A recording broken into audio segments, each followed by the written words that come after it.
weekend in Dickinson, North Dakota at a BLM adoption event, and we're going to be doing a first session with, this is a 5-year-old gelding from a Wyoming HMA.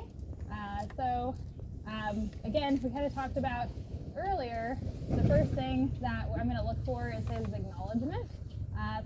Every horse is different. I'm going to go back to something super passive. Earlier, I had to pull out a flag to get the other horse's attention, but I'm not going to just assume that this guy is the same as the other one. I'm going to tone it down and go back to just my sticks. The flag is a lot more intense than me and my sticks. Good boy.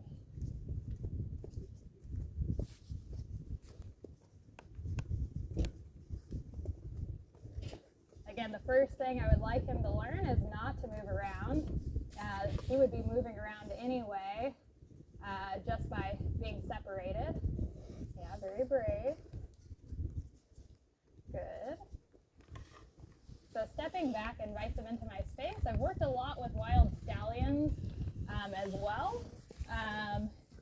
And sometimes I've been around some kind of reactive chargy horses as well.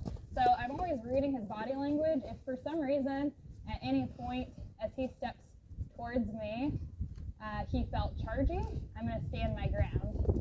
As long as he has a nice expression and is genuinely curious, I'm going to step back and invite him closer. But what happens a lot of times is, they're curious, and then they get too close and they can startle themselves. Good, and him just standing there, even better. I'm going to kind of back off a little bit there for him accepting me. I mean, both of these geldings are a little bit more on the confident side. The fact that he's, willing to stand and settle there. You'll get some that are immediately going to face you, not take 2 eyes off of you. But I kind of like that these guys didn't feel the need to watch 100% of the time. I mean, again, you just got to pick what it is that you want to deal with. Good boy. There you go. Because I work equally hard getting them to pay attention to me. Here, I don't mind if he wants to itch himself. Now you're going to come say hello. You're going to get a little surprise there. I work equally hard getting my horses not to feel like they have to watch me 100% of the time. So what that looks like is if he needs to itch and take his eyes off of me, I'm going to respect that and not step any closer to him because I want him to not get surprised when I'm still there. So it's very, very important that he's comfortable, or any horse. I want them comfortable. I want them to be able to pay attention, to put 2 eyes on. But I also work really hard to work on them not watching me either. So both are important elements. Good boy. So he's 5. He's a little bit more mature. He's a little bit more confident in himself. I think he's the dominant horse of his pen. And he's just not quite as anxious. He's still, by pacing and moving around, he's still a little unsure. There you go. Good. But he's not quite as anxious as the last horse. What I do like is he presents both sides. That's really nice. If he was a little bit more settled, I'd be working a lot more on the shadowing stuff. Again, shadowing is about prepping him for touch. And what I'm getting him used to, a lot of times, us humans, I talked about the horses having patterns. Us humans have patterns as well. We tend to not go back beyond their drive line a whole lot. The only time we step behind their drive line tends to be when maybe it's time to saddle and when we're pushing them. So here, if he's going to calmly eat like that, that's better energy than kind of pacing around. I'm not going to bother him too much. I'm going to shadow at a distance there. Really nice. So I really want to just work on gradually getting into his bubble. I don't want to push, even if it seems like, oh, he's just standing there. I want to reward when he just stands there. So every time I'm stepping in and not giving him a big release, it's because I'm trying to redirect him again. again, if I wasn't in here, both him and the last horse would probably just be running around pacing. So me being in here, which isn't ideal, you know, at home, they'd already be kind of settled in and not pacing so much. But we're going to make the most of the situation. Not everybody's, like my pins at home, they do all attach to the round pin. But personally, I just like to work them in their pin because I like to break the pattern of, you know, they just only know how to push from pin to pin. When they see a person in the pin with them, even if they're friendly from the outside, inside, they just know, they've only known to, you know, run off.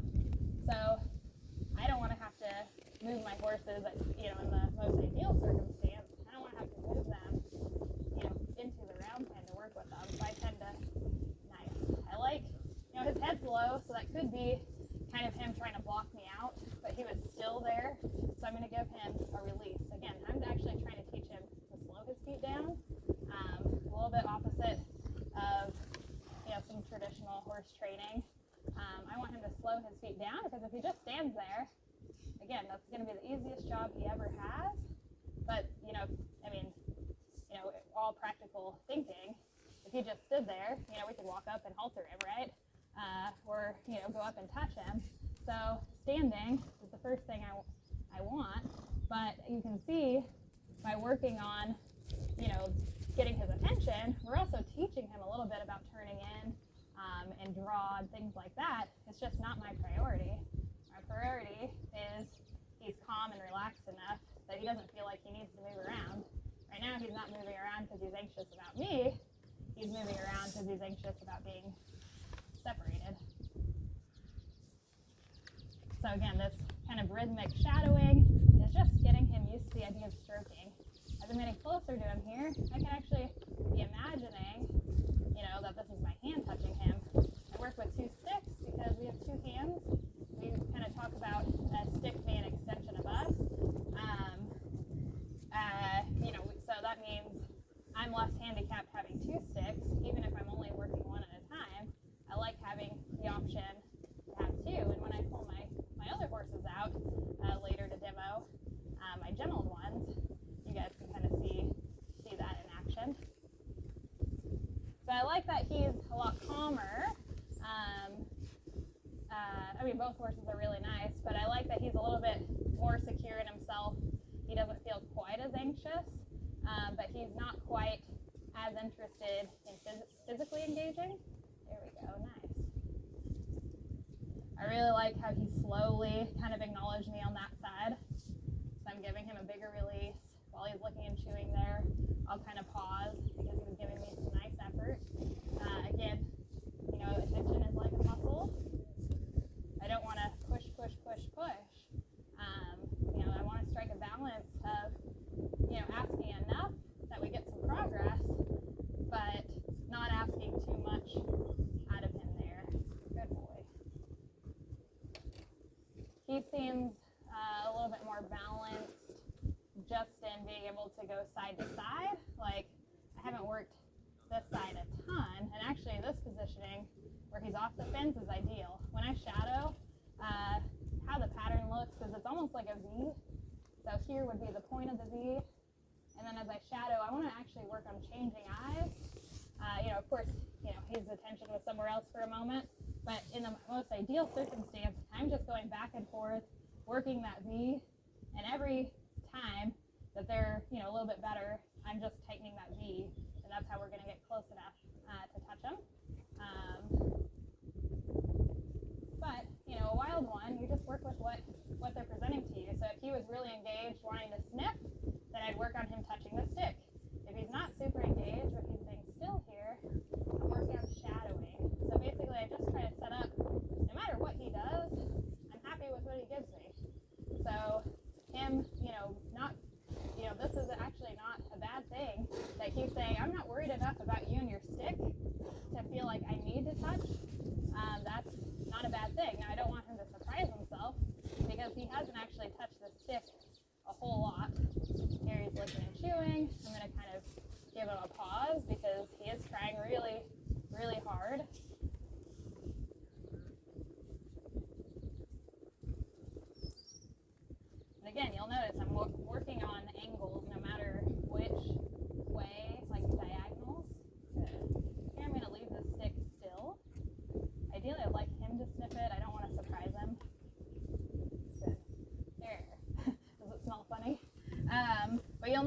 I'm not going straight to his muzzle. I'm going to the side of his muzzle. If he goes straight to his muzzle, he can't see, and horse is going to surprise himself. So what I do is I go on the side of the muzzle, so he'll turn his head and sniff it.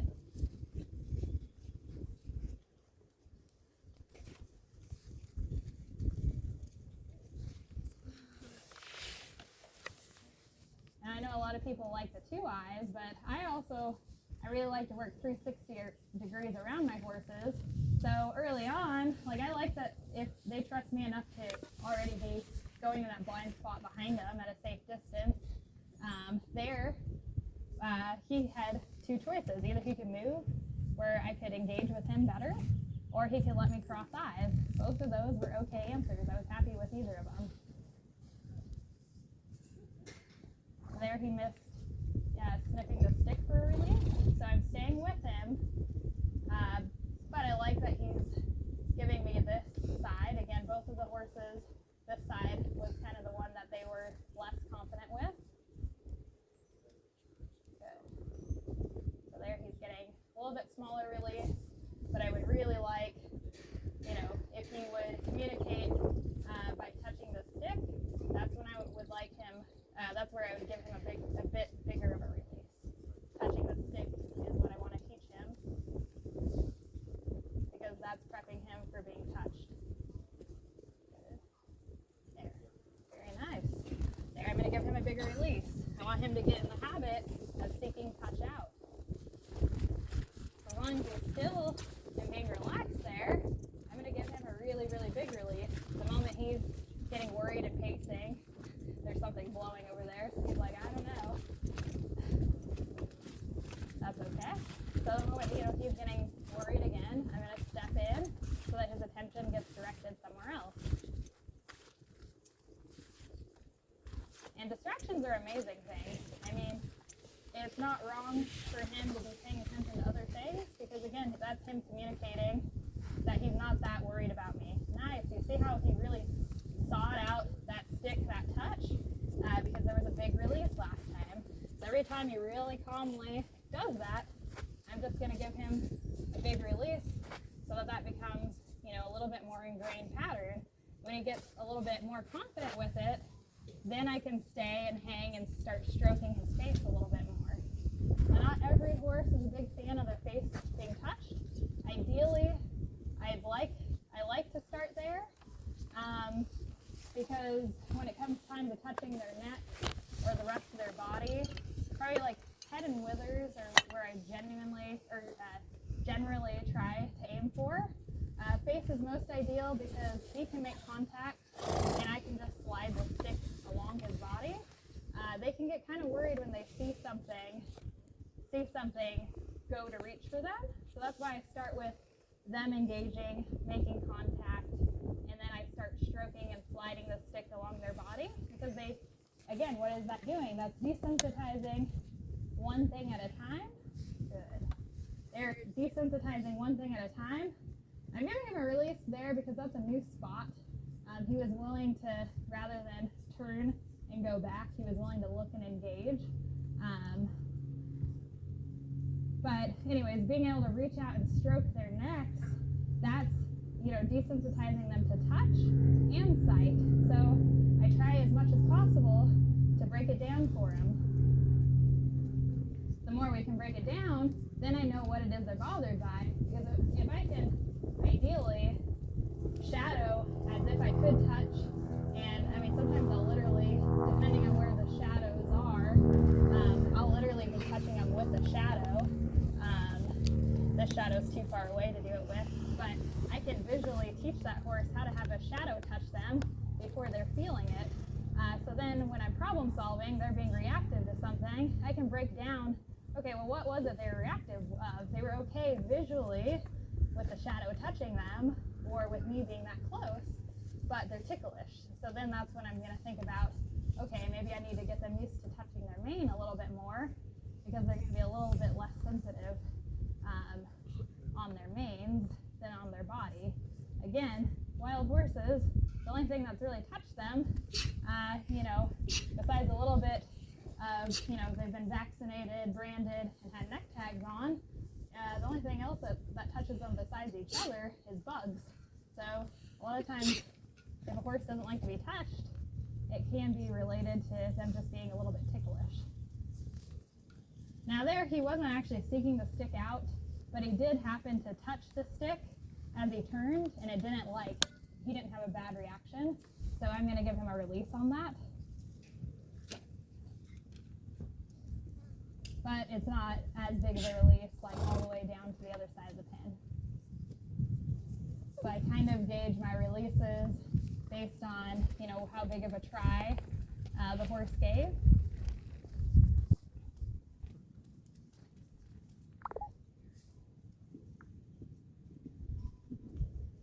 I like that he went to disengage here, and he went to walk off, and I was able to stay with him, and he didn't get offended by that, and then he gave me a really nice try. So I'm going to go ahead, give him a bigger release, let him kind of think about that for a second.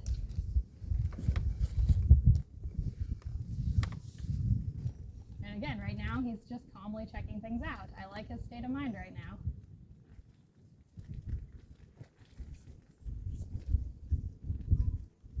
And in those releases, he has the freedom to lick and chew, process a little bit.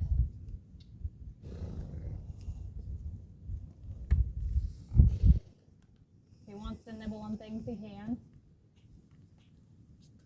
I would love if he felt confident enough to stay off the rail, because then again, I can more easily switch sides. But here, I'm not offended that he calmly turned his back and wasn't worried about me being in his blind spot. If you're going to roll, that's okay too. If it's an anxious paw, then I'll step in. It's a little bit hard to read. He's not as sweaty as the other horse, but if he rolled, that's a really good way of processing, releasing tension. That takes a lot of trust. So if he acts like he might roll, I'm going to give him the space to do that. But if he's pawing out of anxiety, that's not a positive state of mind, so I'm going to interrupt that. It's just going to be a matter of reading his body language. Him wanting to calmly nibble on that, that's totally fine. Again, what is he doing? He's off the rail. The rail is like their safety net. But again, I'm not offended that he calmly let me change eyes behind. Eventually, I want to work this horse 360 degrees. If he's going to be a riding horse, that means he's got to be confident with us in that blind spot. Very nice. So he didn't touch the stick, but I really liked the softness of his engagement there. So I'm going to release. That was very, very nice. And he's just very calmly eating. He's not, anxiously grabbing food. Just kind of casually meandering about. This is a nice state of mind. I like this. And as he's coming off the fence, I'm going back a little bit because I want to build his confidence without that kind of, safety net. He feels closer to the other horses. They also, I know they are more easily trapped, but for whatever reason, they tend to feel more secure with that fence. There was a change of eyes, but he kind of moved. Again, what do I want? I want him not to move his feet. So I want him to learn to, stay engaged and still, but just stand there as I move around. But he's also welcome to engage with a stick. Those are all fine answers. If he starts coming off the fence a little bit, or back onto the fence, I'm going to go a little bit closer and work on touch. So he can give us one of two things here. I can work on him standing quietly out in the middle, or when he's along the fence, I'm going to work more on that touch and engagement with the stick. So that way, again, this horse, he's uneducated, he's unhandled, he doesn't have body control yet. That will come. I can't put him where I want him, so I've got to work within what he's giving me.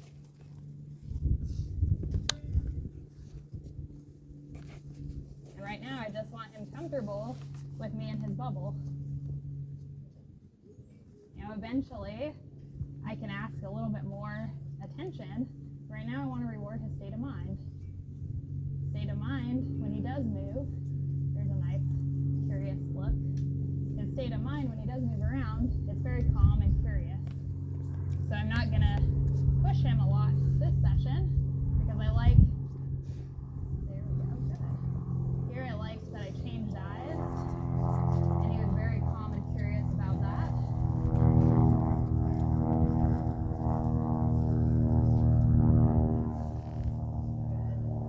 Very nice. So now that he's off the rail a little bit, his hind end is still on it. This is a more ideal, well, now he moves, but I really like when they're turned and faced in, again, because I can work both sides of them. But just because he moves doesn't mean I can't still work both sides of him.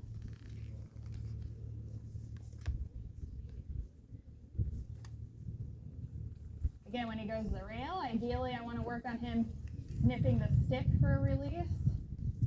When he's off the rail, I'm working on him being comfortable. There you go, good boy. Being comfortable with me moving around him. Good, now he's back in a more ideal spot. If he moves, we go back to working on the touch.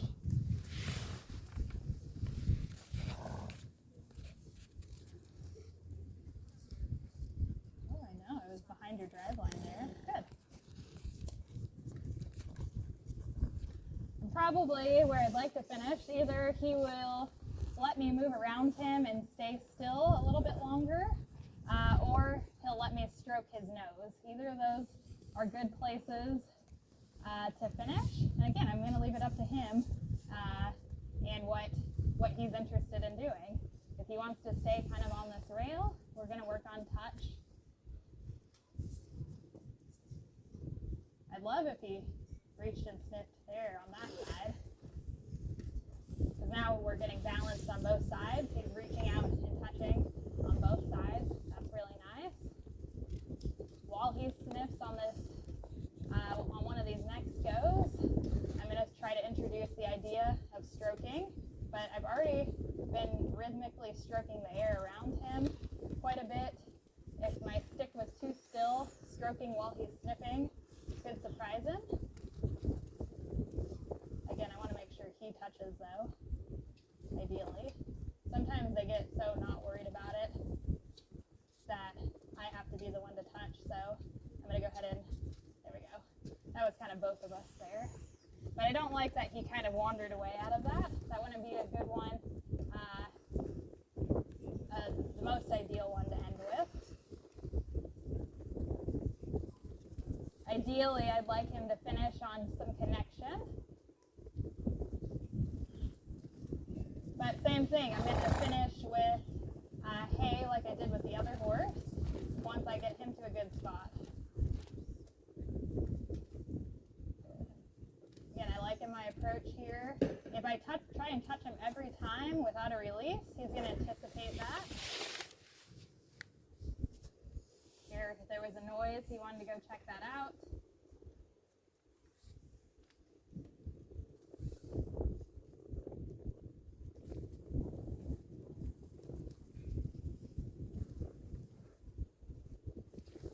There, I just stepped a little bit louder with my feet just to get his attention. There, he leaned the right direction.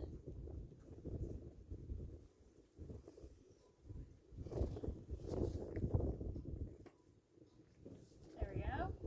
We got a couple of really nice soft strokes there. So now I'm going to finish with him coming up for hay.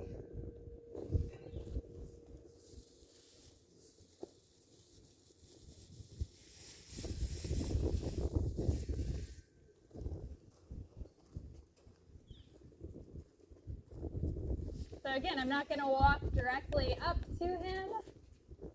I'm going to kind of be on a diagonal, but I'm going to keep the hay between me and him because I want him interested in the hay.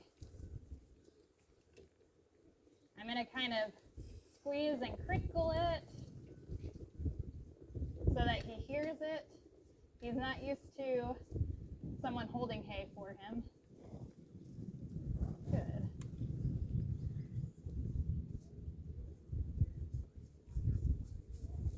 Very nice.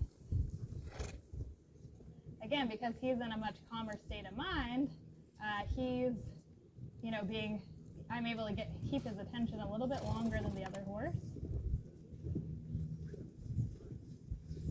Good.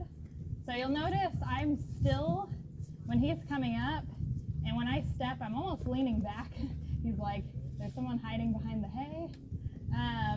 When I release, I'm almost ready to lean back and step away, but I'm really still, as he's taking it, I wait for him to be done stretching before I release. A big mistake I see a lot of people make is they go to release too fast, too soon, and they scare the horse for coming up and taking food from them because either the horse is still stretching their comfort zone and still quite nervous, and then you move while they're still a little bit nervous.